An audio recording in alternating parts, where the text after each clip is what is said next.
On today's show, are the Milwaukee Bucks better or worse off with Doc Rivers as their head coach 20 games in? And how much pressure is on Giannis Antetokounmpo and the rest of the returning cast after last year's embarrassing first round exit? It's all coming up right here at Locked On NBA.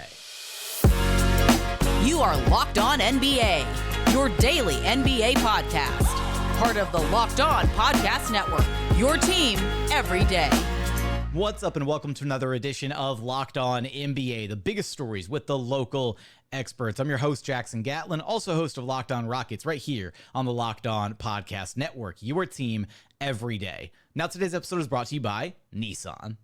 Are you the kind of driver that likes to push things a little further? Ever wondered what adventure could be waiting around the very next corner? Well, our friends over at Nissan have a lineup of SUVs with the capabilities to take your adventure to the next level. The 2024 Nissan Rogue is perfect for city drives and great escapes. Class exclusive Google built-in is your always updating assistant to call on for almost anything. Gone are the days of connecting your phone. Google Assistant, Google Maps, and Google Play Store are built right into the 12.3-inch HD touchscreen right there at your fingertips. The 2024 Rogue is the perfect mid-size crossover for your next big adventure. Hey, maybe you want a little bit more space. The 2024 Nissan Pathfinder has room for up to 8, an expansive cargo capacity, and advanced available 4x4 capability with 284 horsepower and up to 6,000 pounds towing capacity. When adventure calls, the Pathfinder is there to answer. So take the Nissan Rogue, Nissan Pathfinder, or Nissan Armada and go find your next big adventure. Shop NissanUSA.com.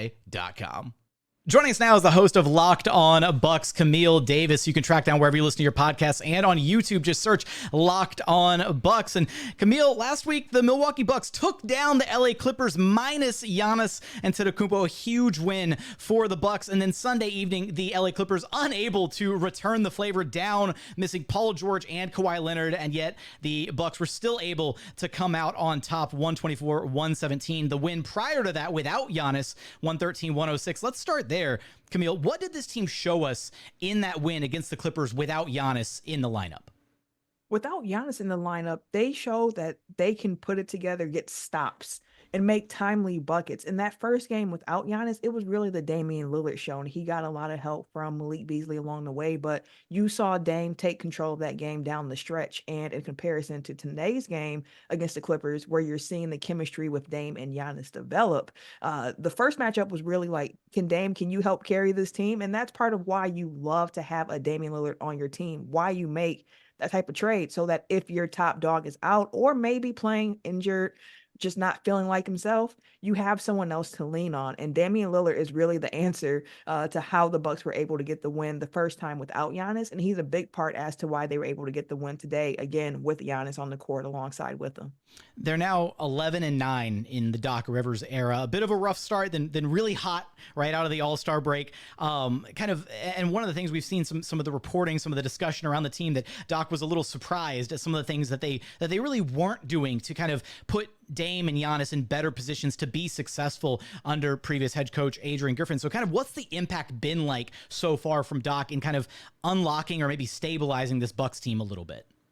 The biggest thing has been on the defensive end with this team and making this team be a higher communicating team than what they were previously. Like Doc came in and he was like, he asked the team, hey, in your opinion, would you say you're a low communication team, kind of in the middle, or a high communication team? And all the players were like, we're a low communication team. So that was one thing that he really did decide to work on with this team. In addition to that, just making sure that guys understood and knew what was expected of them, what their roles were, and what their responsibilities were going to be on the defensive end of the court. You see, a lot of times when guys don't speak on defense, and a lot of times it's because they just don't know what's expected or where they should be, so they don't feel comfortable speaking. And now you see guys pointing out where people need to be, because the Bucks have been switching a lot more under Doc as well, and they switched a good amount under Adrian Griffin, but you're seeing them switch more, and to pull that off successfully, you have to talk and you have to be aware of your assignments. You've seen them do that. Doc has also just came in and kind of cleaned up some of the lower hanging fruit with this team, helping them be better. Hey, get back in transition. transition defense. I don't want to see guards above the 3-point line crashing for boards. Like, just get back.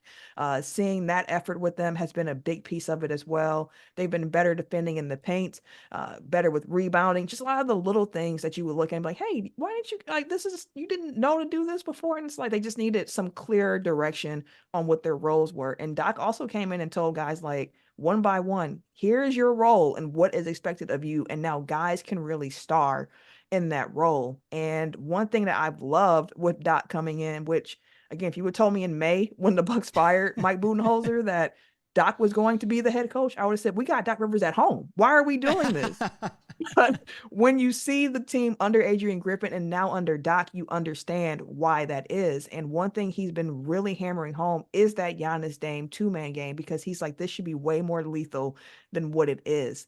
And Dame said that the team has actually had times where they're laughing at Dame and Giannis in practice because Doc is forcing them just by themselves, just Dame and Giannis on one end of the court. Hey, run this action over and over. Now you shoot. Now you pass. Run the action over and over. So they'll spend like 5 minutes every practice, just the two of them really working on their chemistry. And now you're starting to see that pay off in game. With Doc Rivers now kind of at the helm, and obviously there's still, some transitional kind of bumps and, learning curve and all that from going from Adrian Griffin to Doc, especially in mid-season. It's always tough to make a coaching swap mid-season, but do you feel like this team is better equipped or worse equipped to deal with the pressures of playoff basketball, or is the jury still kind of out right now at this point? Both? Is that an acceptable both? If you can explain your both answer, then we'll see.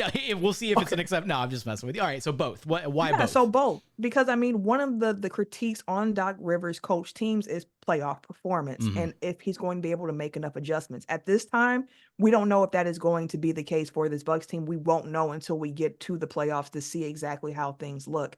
But when you see how this team is currently constructed and how they're playing, I'm not going to lie to you. Earlier in the season, I thought they didn't have the personnel to play good defense. Doc has come in and you've seen the changes that he's made, and they are playing good defense with largely the same personnel that they had to start the season, outside of the addition of Patrick Beverley, who, of course, you bring him in, he gives a lot of energy to the team, an edge to him.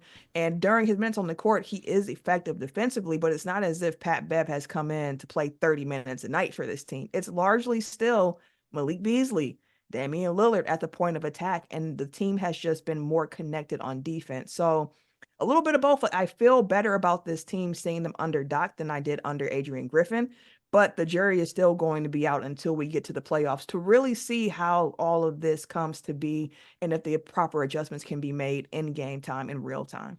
Side note, it should be illegal to have Patrick Beverley and Bobby Portis on one team together. That's just that's straight up an unfair bench squad advantage. Those two guys riling each other up has been a sight to behold, absolutely.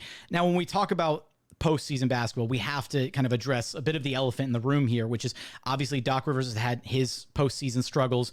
And even last season, this Bucks team was embarrassed in the first round of the playoffs. How much pressure is there on Giannis and the kind of the repeat members of this Bucks team, the guys who were there in that locker room last season, to kind of exercise their playoff demons this go around?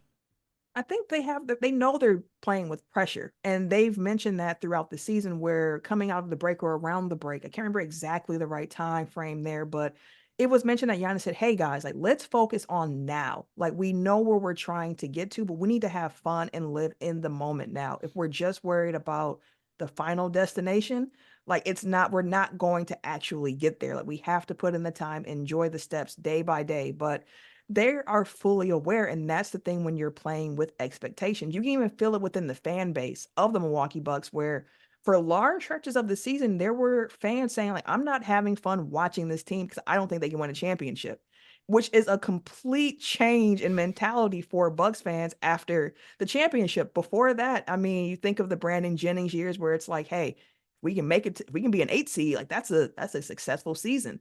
That's no longer the case here in Milwaukee, where now it's expected championships. That's what we're playing for. And the Bucks make that very clear. The level of urgency they have to get that championship, given the fact they're paying Mike Budenholzer, Adrian Griffin, and Doc Rivers right now. 3 head coaches when only one can coach you at a time just goes to show the level of urgency the organization has, and the players obviously feel that as well. Last thing that I have, well, side note, is the equipment manager doing a better job washing the clothes now? Yes, Okay, Giannis did shout him out. He said he's been great. They need a raise, he said. That's incredible. I love that. Last thing for you here, Camille. What's the latest update on Khris Middleton? And ideally, what would you like to see, hopefully, from him, if he can get back into the lineup before the postseason actually arrives? Yeah, he's close. He's close is what we keep hearing. We've heard that he was close for about a week and a half now, but now it seems like he's really, really close at this point. Eric Name from The Athletic asked Doc Rivers on Friday, when do you think we might see, Khris? And Doc mentioned that Khris was going to be going through a very hard workout on Saturday, which was yesterday of this recording. And when asked about the workout today, Doc Rivers said that Khris had a really great workout, looked really good, looked great. So he's getting closer. And as I mentioned, close to what we've been hearing, but it does seem like Khris Middleton should be returning to the lineup within the next week or so. Would be just a healthy guess based on Doc Rivers mentioning that we've been ramping up practices. He looked good, came out of it really well. He's on the road trip with the team right now. They have one more game to finish this 4-game road trip in Sacramento. So we might see him then, but if we don't see him in Sacramento, I would think that we'd see him sometime when the Bucks return home to Milwaukee. How will the Bucks look in the postseason being coached by Doc Rivers? Will they be able to exercise those playoff demons after the embarrassment last year in the first round? You're going to have us covered for all of that and so much more over at Locked On Bucks. Camille, thanks for stopping by Locked On NBA with me. No problem. Anytime.